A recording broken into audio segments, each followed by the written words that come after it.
युवा media planner Shri Bharat प्रधान को American east coast university तरफ सम्मानजनक डॉक्टरेट उपाधि मिली। नयागढ़ जिला बोदसा ग्राम पंचायत अंतर्गत गोलासाही ग्राम में जन्म होता श्रीजुक्त नवघन प्रधान पुत्र डॉक्टर भरत प्रधान मात्र 27 वर्ष बयस जड़े युव मीडिया प्लानर तथा समाजसेवा क्षेत्र में उल्लेखनीय अवदान पर उपाधि लाभ कर विभिन्न व्यावसायिक सफलता गणमाध्यम सहयोगित सहायक होगा समाजसेवा निज हाथगढ़ा अनुष्ठान निर्माण फाउंडेशन द्वारा गरीब छात्र छात्री मानक पाठ पढ़ाइबा समस्त सुविधा सुजोग जोगाई देवा क्षेत्र में भरत को अतुलनीय अवदान पाई सम्मान सूचक डॉक्टरेट उपाधि मिली।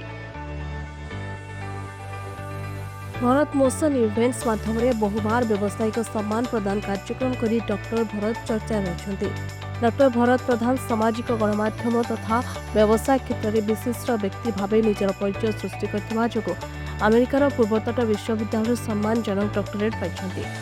अतुलनीय अवदान मानविकता प्रति निरंतर उत्सर्गीकृतता एवं राज्य तथा देशर विकास दिगरे अक्लांत उद्यमर यह प्रमाणर सम्मान अटे। ओडिशार नयागढ़ आसथिबा डॉक्टर भरत प्रधान दूरदृष्टि संपन्न नेतृत्व तथा व्यवसाय परिचालन अभिनव आभिमुख्य सम्मानित होती। वर्ष वर्ष धरी से एक उल्लेखनीय क्यारियर निर्माण कर नैतिक अभ्यास प्रति गभीर प्रतिबद्धता और उत्कर्षर एक निरंतर अनुसरण द्वारा चिन्हित। तांकर कार्य केवल कॉर्पोरेट क्षेत्र को प्रभावित करना बरं असंख्य जीवन उपर सकारात्मक प्रभाव पकाई जहाँ उभय ओडिशा तथा बाहर सम्मानित व्यक्ति कर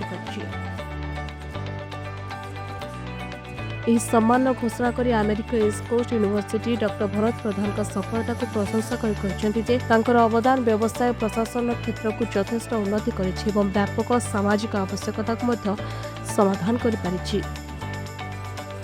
bureau report Odia news. Press the subscribe button to stay updated.